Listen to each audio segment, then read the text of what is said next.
अस्सलाम वालेकुम, welcome students. और इस लेक्चर के लिए आपको थोड़ा सा वेट करना पड़ा प्रीवियस से लेकर अब तक। इसकी कुछ रीज़न्स थी। हमने पार्स को इम्प्लीमेंट किया था AWS पर, amazon.com पर, और उसके लिए फिर एक क्रेडिट कार्ड लाजमी रिक्वायर्ड होता है। बेशक आपको इनिशियल बिलिंग नहीं भी हो रही फिर भी क्रेडिट कार्ड रिक्वायर्ड होता है।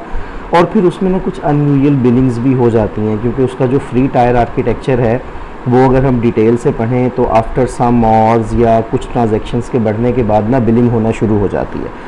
फिर मुझे काफ़ी स्टूडेंट्स की तरफ से ये जो है बात भी सुनने में आई कि क्रेडिट कार्ड उनके पास नहीं है, उन्हें ये प्रॉब्लम है जिसकी वजह से वो ये काम नहीं कर पा रहे, या इसके अलावा थोड़ा सा वो सारे का सारा सिस्टम कॉम्प्लेक्स था।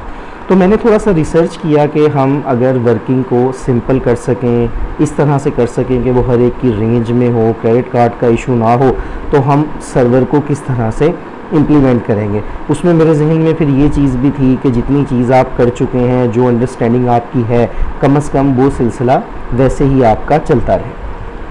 तो इसके लिए हम बड़ा अच्छा एक काम कर सकते हैं। हम यूज़ करेंगे पार्स सर्वर के अपने प्लेटफॉर्म को। आप वेबसाइट ओपन करेंगे www.backforapp.com, और ये फ्री है। जैसे आप देख सकते हैं, sign up now, no credit card required. आप अपनी ईमेल आईडी से और अपने पासवर्ड से सिंपल साइन अप कर सकते हैं। और जैसे ही आप साइन अप करेंगे आपके सामने इसका प्रोसीजर आ जाएगा। और ऐप इसमें किस तरह से क्रिएट करनी है आप समझ लें कि वो जो हमने AWS पर इम्प्लीमेंटेशन की थी उससे बहुत ज़्यादा इसमें आसान है काम सारे का सारा। बहरहाल मैंने क्योंकि यहाँ किया हुआ है, लॉगिन मैं करता हूँ। साइन अप मैंने ऑलरेडी किया हुआ है, आप अपने क्रेडेंशियल से साइन अप कर सकते हैं, लॉगिन कर सकते हैं। अब सिंपल जो ऐप हम लोग बना रहे थे वो मैंने यहाँ इम्प्लीमेंट करने के बाद चेक भी की थी। अब यहाँ ऐप बनाने का तरीका क्या होगा, जैसे ही आप लॉगिन करेंगे आपके सामने ये स्क्रीन आ जाएगी और यहाँ ये ऑप्शन होगा बिल्ड न्यू ऐप का। आप इस पर क्लिक कर देंगे। यहाँ आपसे ऐप का नाम पूछा जाएगा। लेट्स से मैं ऐप का नाम जो है वो रख देता हूँ इंस्टाग्राम कलो, और बाकी कोई ऑप्शन चेक करने की ज़रूरत नहीं है। आपको डिस्क्रिप्शन देना चाहते हैं दे सकते हैं। जस्ट आप यहाँ क्रिएट का बटन दबा दें और आपकी ऐप जो है यहाँ क्रिएट हो रही है।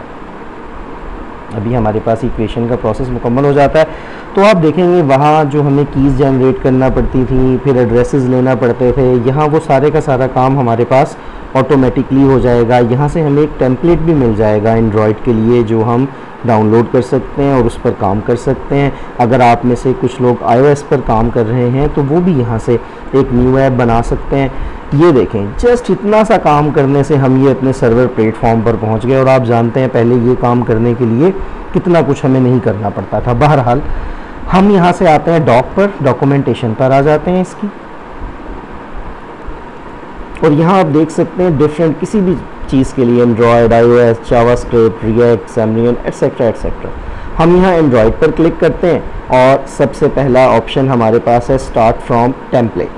आप यहाँ क्लिक करें और यहाँ हमें ये step 1 get the template, download the template, आप इस लिंक पर क्लिक करेंगे। मैं यहाँ इस लिंक पर क्लिक करता हूँ तो हमारे पास गिटहब पर ये टेम्पलेट आ जाएगा। यहाँ से आप इसे डाउनलोड एज जिप करें, अनजिप करें, और अनजिप करने के बाद आप सिंपली इसे क्या कर सकते हैं, एंड्रॉयड स्टूडियो में ओपन कर सकते हैं। जब आप इस टेम्पलेट को एंड्रॉयड स्टूडियो में ओपन करेंगे तो ये अपनी इनिशियल कुछ वर्किंग करेगा, कुछ चीज़ें डाउनलोड करेगा। लॉग में आपको डिफरेंट ऑप्शंस आएंगे, install missing components and continue. आपने हर चीज़ को इंस्टॉल करते रहना है, हर चीज़ को कंटिन्यू करते रहना है। एट द एंड हमारे पास ये एक प्रॉपर टेम्पलेट बन जाएगा। इसका एक एडवांटेज तो हमें ये है कि इम्प्लीमेंटेशन बहुत ज़्यादा आसान है। दूसरा एडवांटेज हमें ये है कि ये जो टेम्पलेट है ये हमारे न्यू वर्जन्स के साथ कंपैटिबल है। प्रीवियस टेम्पलेट में कुछ प्रॉब्लम्स हमें आ सकती थी जिसकी वजह से हमें मैनुअल काम ज़्यादा करना पड़ता, लेकिन यहाँ ऐसा नहीं होगा। इस टेम्पलेट में आपको बहुत ज़्यादा काम खुद से नहीं करना पड़ेगा। ये टेम्पलेट हमारी नई अपडेट्स के मुताबिक वेल सेट है। उसके बाद ये डिफरेंट चीज़ें बताई हुई हैं, हम इन्हें खुद से देखेंगे। बहरहाल मैंने आपको जैसे बताया कि आप इसे डाउनलोड करेंगे, ये एक ज़िप फॉर्मेट में होगा, आप उसे अनजिप करेंगे। अनजिप करने के बाद हम इसे एंड्रॉयड स्टूडियो में लोड करेंगे। तो एंड्रॉयड स्टूडियो में हम इसे ओपन करते हैं। मैं ओपन एन एग्जिस्टिंग प्रोजेक्ट और यहाँ जहाँ मैंने इसे अनजिप किया हुआ है मैं वहाँ चला जाता हूँ।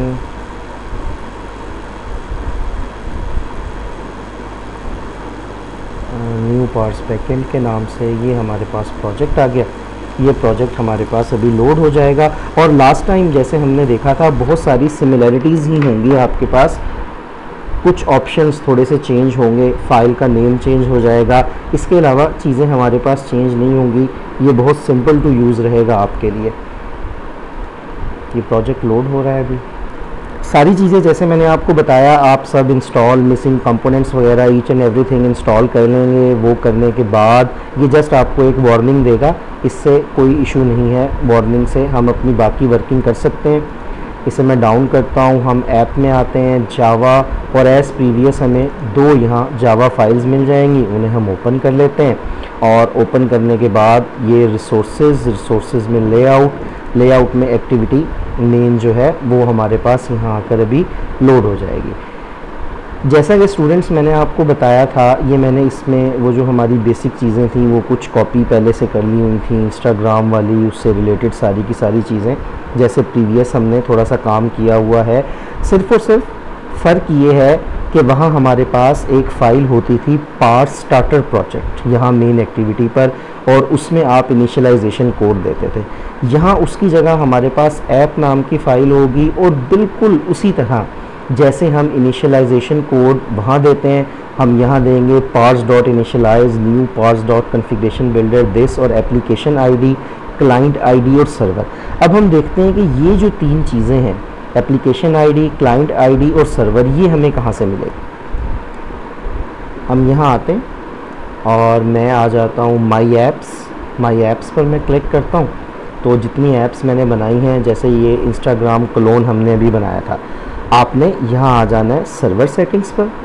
और जैसे आप सर्वर सेटिंग पर क्लिक करेंगे जो नया पेज आपके सामने ओपन होगा, इसमें ये कोड सेटिंग्स हैं। आप सेटिंग्स पर क्लिक करेंगे तो सेटिंग्स पर क्लिक करने से ये देखें ये सारी चीज़ें हमारे पास डायरेक्ट आ जाएंगी। प्रीवियस हमें कोई लंबा प्रोसीजर पहले की तरह फॉलो नहीं करना पड़ेगा। ये ऐप आईडी आ गई, इस ऐप आईडी को हम ऐसा करते हैं यहाँ से कॉपी करते हैं और कॉपी करने के बाद मैं यहाँ आकर इस ऐप एप्लीकेशन आईडी को पेस्ट कर देता हूँ। ये हमारी न्यू एप्लीकेशन आईडी आ गई। फिर हमें क्लाइंट की चाहिए, हम इसे स्क्रॉल डाउन करते हैं, ये क्लाइंट की है, इस क्लाइंट की को कॉपी करते हैं। कॉपी करने के बाद यहाँ आकर हम इसे पेस्ट कर देते हैं। फिर हमें सर्वर चाहिए, ये हमारे पास सर्वर है। पार्स API एड्रेस जो है this is our server address, और इसे हम यहाँ से Ctrl+C के ज़रिए कॉपी कर लेते हैं। और कॉपी करने के बाद मैं यहाँ पर इसे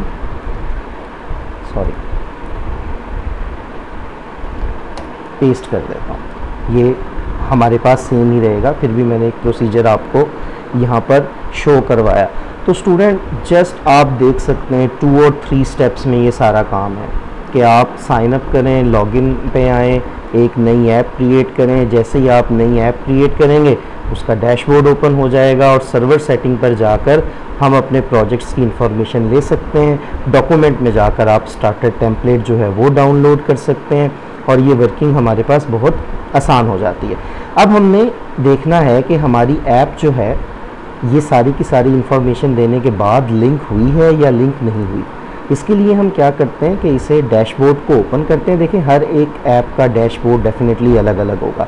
मैंने अभी इंस्टाग्राम क्लोन की ऐप आईडीज़ कॉपी की हैं, तो मैं यहाँ डैशबोर्ड पर क्लिक करता हूँ और ये डैशबोर्ड हमारे पास ओपन हो गया। अब हमने देखना ये है कि हमारी ऐप लिंक्ड हुई है या हमारी ऐप लिंक्ड नहीं हुई। इसके लिए सिंपली क्या किया जाएगा, हम इसे एग्जीक्यूट करेंगे और इसकी जो मेन स्क्रीन सामने आएगी, जाहिर सी बात है मैंने तो इसमें वो जो प्रीवियस हमने काम किया हुआ था वो चीज़ें जस्ट कॉपी पेस्ट करनी थी। अगर आप बिल्कुल इनिशियल टेम्पलेट डाउनलोड करते हैं तो उसमें तो जस्ट कंस्ट्रेंट लेआउट के दरमियान एक टेक्स्ट व्यू आ रहा होता है, बहरहाल हमने एग्जीक्यूट करना होता है। जैसे ही एक बार हमारे पास एग्जीक्यूट होगा उसके बाद फिर हम देखेंगे कि किस तरह से चेक किया जाएगा कि ये एग्जीक्यूशन हमारे पास एक्यूरेट थी या ये एग्जीक्यूशन एक्यूरेट नहीं थी। ये हमारे पास ऐप रन हो गई है और अब हम वापस आते हैं डैशबोर्ड पर। तो एक बार आप यहाँ देखें, लिखा हुआ आ रहा है इंस्टॉलेशन, और इंस्टॉलेशन के बाद हमारे पास लिखा हुआ आ रहा है 1। अगर ब्राउज़र से नीचे इंस्टॉलेशन और इंस्टॉलेशन से के बाद 1 आ रहा है तो इसका मतलब हमारी ऐप जो है वो सक्सेसफुली लिंक हो गई है यहाँ से। बस इतना सा काम था। आप देखें प्रीवियसली जो हमें सारी वर्किंग करनी पड़ती थी ऐप को AWS पर जाकर लिंक करने के लिए, उसकी बनस्बत ये कुछ भी नहीं है। बहुत हद तक ये फ्री है। जैसे इसकी ये प्राइसिंग का ऑप्शन है, इसे ज़रा न्यू टैब में ओपन करते हैं और थोड़ा सा देखते हैं।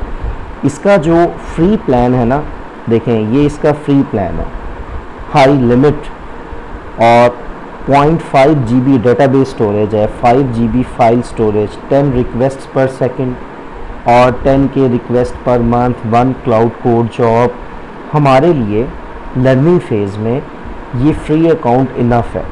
इसमें कोई आपको AWS की तरह एक्स्ट्रा बिलिंग जो है वो भी फेस नहीं करनी पड़ेगी और इजीली आप अपना सारे का सारा काम कर सकेंगे। मज़ीद हम यहाँ डाटा पुट करने के लिए प्रैक्टिस जो हम करते थे, जैसे प्रीवियस हमारे पास था कि कनेक्शन बन गया। अच्छा, मैंने अब काम क्या किया है कि वही हमारा कोड जो प्रीवियस था वो सारे का सारा पहले यहाँ कॉपी कर लिया। इससे हमारी स्क्रीन सेटिंग्स वही हो गई। जब आप डिफ़ॉल्ट से चलाते हैं, क्योंकि मैंने आपको बताया था ये लेटेस्ट है, तो इसमें रिलेटिव लेआउट नहीं आ रही होती, कंस्ट्रेंट लेआउट आ रही होती है। मैं आप लोगों को बाद में इंशाल्लाह एक बोनस लेक्चर कंस्ट्रेंट लेआउट पर भी दूंगा। और ये इतनी ज़बरदस्त लेआउट है कि सबसे ज़्यादा प्रॉब्लम जो हमें फेस करना पड़ता है मल्टीपल स्क्रीन के हिसाब से, कंस्ट्रेंट लेआउट में बहुत ज़्यादा हमारी ये प्रॉब्लम खुद ही सॉल्व हो जाती है। एक रिस्पॉन्सिव टाइप जो है हमें प्लेटफॉर्म मिल जाता है। बहरहाल वो रिलेटिव पर था, मैंने वो डाटा भी कॉपी कर लिया था और मेन एक्टिविटी .java में भी जो काम हमने किया हुआ था वो भी मैंने यहाँ आकर कॉपी कर लिया था। तो इसका मतलब हम जब यहाँ से कोई नया यूज़र साइन अप करेंगे या लॉगिन करेंगे तो वो काम हमारे पास डेफिनेटली होगा। यूज़र 1 मैंने साइन अप किया है, हम यहाँ यूज़र 2 को साइन अप करते हैं और मैं यहाँ साइन अप का बटन दबाता हूँ तो यहाँ मैसेज आ गया साइन अप सक्सेसफुल। तो ये इस लेक्चर के लिए था ताकि आप लोग पार्ट्स को सक्सेसफुली और इजीली इम्प्लीमेंट कर सकें। See you in the next lecture.